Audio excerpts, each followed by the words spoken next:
I suppose, I mean, salt is something that, as a chef, you learn innate. That's right. You get it brought to you as the first thing. When you're using salt with seafood like curing, it's primary as taking out liquid. So if you're curing and smoking, you would put it under a salt and sugar solution. It would extract the water and then wash that off and then marinate it or smoke it, whichever you would choose. Using flavours like tarragon obviously will enhance the flavour. Works well as well. Dill, tarragon, chervil, salt, chervil, parsley, loads of different things. Fennel seeds. Yeah, fennel seeds, loads of aromats, coriander seeds, star anise, in-curing things, beetroot. Yeah, liquids working well. So you can infuse all those with salt. Yeah, infusing things. I mean, salt for me is probably the first thing I just grab. Like you grab a piece of meat, you grab a piece of fish. First thing to do is season the food. Really. I'm not saying that that's great. The doctor here has told us all the good things and bad things about it, but moderation, including moderation. Everything's good in moderation. So how important is in cooking seafood is salt to you, and different types of salt? It's imperative. It's imperative. From using Italian sea salt that's quite wet in our chips. That becomes something that people eat a lot of. To fine salt into our seafood or our fish, and then finishing salts like the black salts and the further sales and the salad grease. That's right. So that's where I'm at with it, and I tend to not use a blanket salt, so I use different things for different purposes. And offer different salts to season. That's right. Okay. And Scott, when I showed Scott the list of salts on the table today, he sort of went, yep, got that. Salt's very close to my heart. As I said, it's a fundamental thing in cooking. I normally go to protein and then a fistful of salt. Just season gently. We use probably, I don't know, we've probably got 12, 14, 15 different salts, all for different uses. Obviously, sodium's the base, and then depending on where it is from the world, whether it's a sea salt, whether it's from the mountains, or a flavoured salt or a smoked salt, it just imparts flavour in a very, very special way. So we use basically different salts for different things. Some at the start of the cooking process, some to preserve, like the gravlax today, obviously. Salt was very important before there was any sort of refrigeration, just to preserve food and to keep things going longer. So that's where that sort of whole base of gravlax and things comes through. And then we use it in dry cures, wet cures, brines, finishing salts, infused salts, and starting salts. Tarragon salt. Tarragon salt here will just show you how easy it is. And Morris is probably going to be quicker with a knife than most of us. So I get quicker with a knife on occasions, but it's often with different fingers at the end. So it's basically a simple thing. Basically chop up the tarragon and just crush it in with salt and mix it around, let it infuse, and I think they'll be delivering out plates of these salts onto the table for you to try as well. And Scott might just show you what I'm doing there. Here with making chilli salt, we put in fresh chilies, a mix of salt and sugar.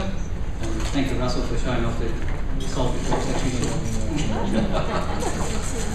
and it's just mixed together and pounded with mortar and pestle, and the juices from the chili actually just flow into the salt and the sugar, and it just makes that. And the sugar is needed with the chili because otherwise it's just with chili heat and salt, it's just all heat. So the sugar just breaks it down. All the recipes here today are actually all in the book, including the infused salts. So there's all the recipes there. So there we go. Now Scott, you're talking about seasoning meat. There's lots of different theories in cooking meat. As to when you actually season. Is it long before you're cooking, or just no, not really at all. It depends what we're doing, but normally if we get a steak on order or if we get meat on order, we season just before we start to cook it. If you season too early, then it draws the moisture out of the meat and it can dry it out just a little bit too much. So we just season just as we're starting. I season twice. I season when we cook the meat, and then I season when we finish the meat as well.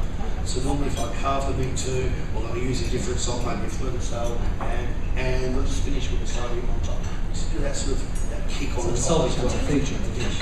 a feature. And look, I mean, salt's like fat too. Fat's flavour and salt's flavour. And they're two important things. They're not necessarily good for you, but I think that everything in moderation is, enjoyable.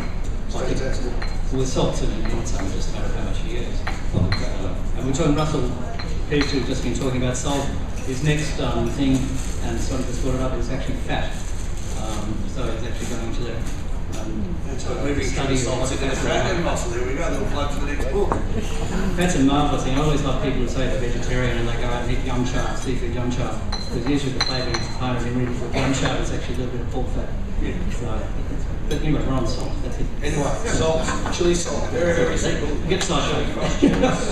So it's very simple. Yeah, that's what we've done. And Morris on the side. All done. Just chopped up, simple. Chopped up, rubbed it in through your hands, so you release the natural oils of the actual herbs.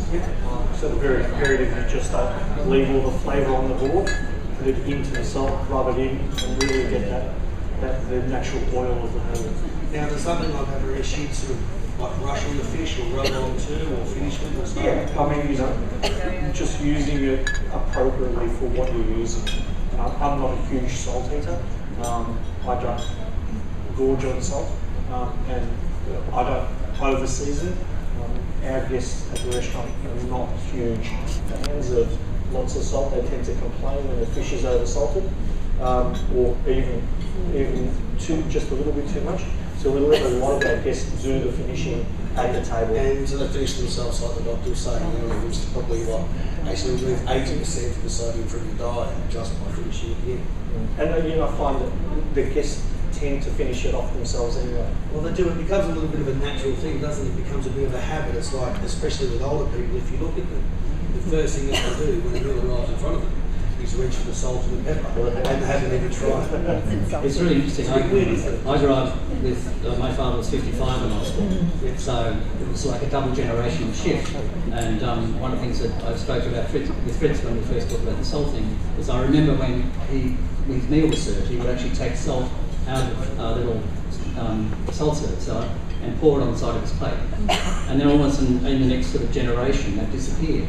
People actually just picked up a salt shaker and put it away with things. And it was just something, when we came back to this salt thing, really was, that memory came back to me of this. We'd always use it very judiciously on his dish.